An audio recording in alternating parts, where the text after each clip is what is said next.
ये उस समय की बात है जब ब्लैक एंड वाइट टीवी का दौर था।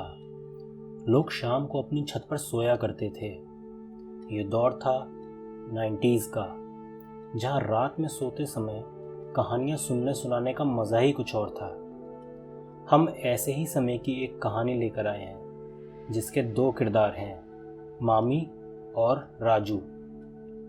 मामी बिहार की रहने वाली महिला है जो राजू के घर किराए पे रहती है, जबकि राजू दिल्ली में रहने वाला एक 12 साल का लड़का है। मामी कहने के लिए तो किराएदार है, लेकिन उनका राजू के साथ काफ़ी अटैचमेंट है और राजू को भी उनसे कहानियाँ सुनना बहुत पसंद है।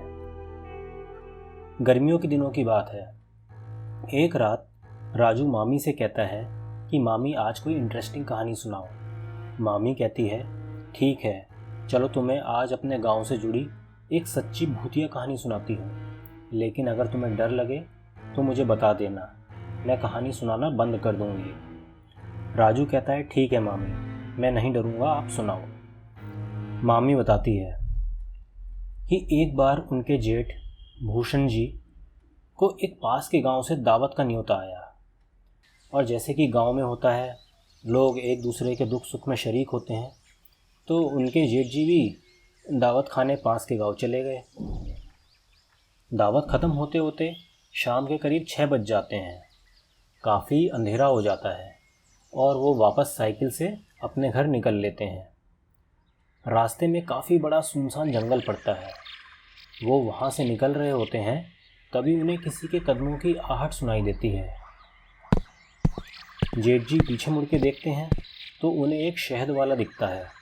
वो सोचते हैं कि चलो बच्चों के लिए थोड़ा शहद खरीद लेता हूँ। वो शहद वाले के पास जाते हैं। तभी बातों बातों में शहद वाला बताता है कि इस जंगल में एक खौफनाक चुड़ैल का साया है जो अलग अलग रूप बदलकर लोगों को डराता है। इसलिए अगर आपको कोई भी पीछे से आवाज़ दे तो आप पीछे मुड़कर मत देखना, क्योंकि जो भी उसे पीछे मुड़कर देखता है वो मारा जाता है। जेठ जी उसकी बात दिमाग में बिठाकर वहाँ से निकल लेते हैं।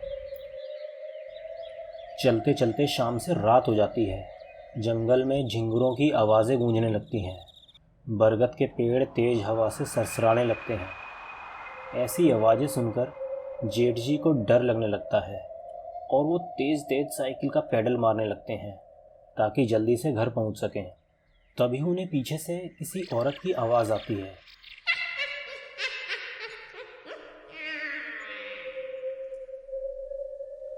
भूषण जी, ओ भूषण जी, मुझे भी घर ले चलो। अब ये आवाज़ सुनकर जेठ जी चौंक जाते हैं, क्योंकि ये आवाज़ उनकी पत्नी की थी। लेकिन उनकी पत्नी तो घर पर थी। अब उनको शहद वाले की बात याद आती है।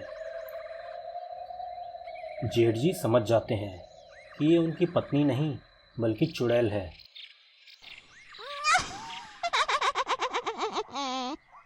जो उनकी पत्नी की आवाज़ बदलकर बोल रही है। इतने में दोबारा से आवाज़ आती है, भूषण जी, ओ भूषण जी, मुझे भी घर ले चलो। जेठ जी हिम्मत करके जवाब देते हैं, ठीक है, पीछे बैठ जाओ। ये सुनते ही चुड़ैल साइकिल के कैरियर पर ठक से बैठ जाती है। अब जेठ जी डर के मारे पसीना पसीना हो जाते हैं। पीछे से चुड़ैल दोबारा आवाज़ देती है, भूषण जी, मेरी नई साड़ी कैसी है? अब जेठ जी सोचते हैं कि अगर मैंने पीछे देखा तो मैं मारा जाऊंगा, इसीलिए वो ऐसे ही झूठ मूठ बोल देते हैं कि बहुत अच्छी है। चुड़ैल देखती है कि ये आदमी तो उसके जाल में फंस ही नहीं रहा है, तो वो वहाँ से गायब हो जाती है। चुड़ैल के गायब होते ही साइकिल का वज़न एकदम कम हो जाता है और जेठ जी तेज़ी से पैडल मारने लगते हैं। इतने में पीछे से बच्चे की आवाज़ आती है, पापा, पापा इधर देखो ना, मुझे घर ले चलो ना। जेठ जी समझ जाते हैं कि चुड़ैल इस बार उनके बच्चे की आवाज़ में बोल रही है। उनके पसीने छूटने लगते हैं, लेकिन वो उसे पीछे मुड़कर नहीं देखते।